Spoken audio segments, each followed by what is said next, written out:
Vote দেওয়া ballot নিয়ে টানাটানি ছিনতাই শুরু হয় হট্টগোল। এক পর্যায়ে তা হাতাহাতিতে চলে যায়। কেউ বা আবার চেয়ার দিয়ে শুরু করেন মারধর। এমন দৃশ্য দেখা গেল বিএনপির দ্বিবার্ষিক কাউন্সিলের ভোট গণনার সময়। গেল রাতে পিরোজপুর শহরের শিল্পকলা একাডেমিতে ঘটে এ ঘটনা। জানা গেছে 497 জন কাউন্সিলরের মধ্যে 482 জন ভোট দেন। এরপর শুরু হয় ভোট গণনা, কিন্তু গণনার এক পর্যায়ে হট্টগোল শুরু হয়। দ্রুততা অডিটোরিয়ামের বিভিন্ন স্থানে ছড়িয়ে পড়ে।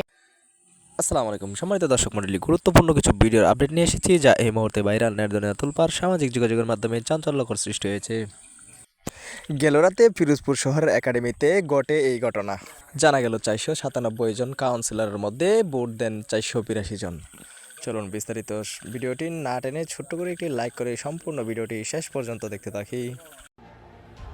ভোট দেওয়া ব্যালট নিয়ে টানাটানি ছিনতাই শুরু হয় হট্টগোল। এক পর্যায়ে তা হাতাহাতিতে চলে যায়। কেউ বা আবার চেয়ার দিয়ে শুরু করেন মারধর। এমন দৃশ্য দেখা গেল বিএনপির দ্বিবার্ষিক কাউন্সিলের ভোট গণনার সময়। গেল রাতে পিরোজপুর শহরের শিল্পকলা একাডেমিতে ঘটে এ ঘটনা। জানা গেছে 497 জন কাউন্সিলরের মধ্যে 482 জন ভোট দেন। এরপর শুরু হয় ভোট গণনা, কিন্তু গণনার এক পর্যায়ে হট্টগোল শুরু হয়। দ্রুততা অডিটোরিয়ামের বিভিন্ন স্থানে ছড়িয়ে পড়ে। এ সময় ভোটের ব্যালট ছিনতাই করে নিয়ে যান বিএনপির কয়েকজন নেতা। ফলে ভোট গণনা বন্ধ হয়ে যায় এবং ফলাফল ঘোষণা স্থগিত করা হয়। ঘটনা সম্পর্কে বিএনপির কাউন্সিলর প্রস্তুতি কমিটির আহ্বায়ক কাজী রওনাকুল ইসলাম টিপু জানান, দলীয় নেতাদের সঙ্গে আলোচনা করে পরবর্তী সিদ্ধান্ত নেওয়া হবে। এদিকে পিরোজপুর সদর থানা পুলিশের ভারপ্রাপ্ত কর্মকর্তা রবিউল ইসলাম জানিয়েছেন, কোনো হতাহতের ঘটনা ঘটেনি এবং বর্তমানে পরিস্থিতি স্বাভাবিক রয়েছে।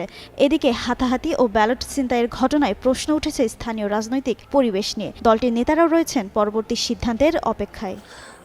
তো দর্শক মণ্ডলী, সম্পূর্ণ ভিডিওটি দেখলেন। ভিডিওটি নিয়ে আপনাদের মতামত অবশ্যই কমেন্ট সেকশনে রেখে যাবেন। আমরা নিরপেক্ষভাবে সব ভিডিও প্রকাশ করে থাকি। এরকম নিত্য নতুন ভিডিও পেতে আমাদের চ্যানেল নতুন হলে চ্যানেলটিকে সাবস্ক্রাইব করবেন এবং পরবর্তী ভিডিও আপডেট পেতে চ্যানেলের নোটিফিকেশনগুলো অন করে দেবেন। আজকের মতো বিদায় নিচ্ছি, দেখা হবে অন্য কোনো ভিডিওতে। সেই পর্যন্ত সবাই সুস্থ থাকুন, ভালো থাকুন। আসসালামু আলাইকুম রহমতুল্লাহ।